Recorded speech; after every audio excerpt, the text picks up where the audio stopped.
2010 থেকে 2012 সাল এই 3 বছরের মধ্যে প্রায় 1 লক্ষেরও বেশি হাতি শিকার করা হয়েছে। চোরা কারবারিদের দ্বারা নিহত হয়েছে গোটা আফ্রিকা মহাদেশে শুধুমাত্র অবৈধভাবে তাদের দাঁত নিয়ে ব্যবসা করার জন্য।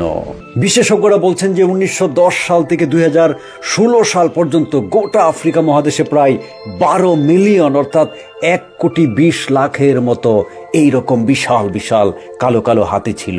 কিন্তু এত বেশি হাতি চোরা কারবারিদের দ্বারা নিহত হয়েছে, এত বেশি হাতিকে বিভিন্ন শিকারীরা ফাঁদ পেতে গুলি করে নানাভাবে মেরেছে যে সেই 1,20,00,000 থেকে সংখ্যাটা এখন মাত্র 4 লাখে নেমে এসেছে।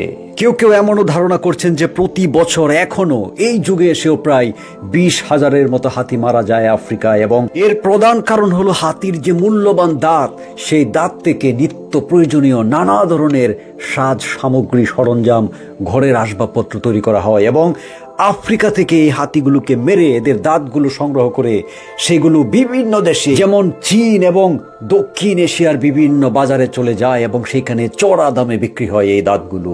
এমনকি সেই সমস্ত মেইন দেশগুলো থেকে, বিশেষ করে চায়না এবং দক্ষিণ এশিয়ার আরও কিছু দেশ, সেইখান থেকে নানাভাবে প্যাকেজিং এবং প্রক্রিয়াজাতকরণের মাধ্যমে সেই দাঁতগুলো চোরাই পথে পৃথিবীর নানা দেশ এবং ইন্ডাস্ট্রির হাতে পৌঁছে যায়। এই গোটা আফ্রিকা মহাদেশের সবচেয়ে বেশি হাতির সংখ্যা হচ্ছে আফ্রিকার দক্ষিণ দিকের দেশ বতসোয়ানায়, যেখানে প্রায় 1 লক্ষেরও বেশি হাতি বতসোয়ানার যে বিস্তীর্ণ জঙ্গলাকীর্ণ এলাকা কিংবা সাভানা অঞ্চল সেখানে ঘুরে বেড়ায়। তবে সবচেয়ে বেশি হাতি বতসোয়ানাতে থাকলেও দুষ্কৃতীদের দ্বারা, শিকারীদের দ্বারা আক্রান্ত হয়ে মারা যায় সবচেয়ে বেশি সেই যে সেন্ট্রাল আফ্রিকার কঙ্গো, তানজানিয়া এবং এর পার্শ্ববর্তী বিভিন্ন জঙ্গলাকীর্ণ এলাকায়। এবং সেই যে প্রায় 12 মিলিয়ন অর্থাৎ 1,20,00,000 থেকে সেই হাতির সংখ্যা এখন 4 লাখে নেমে এসেছে।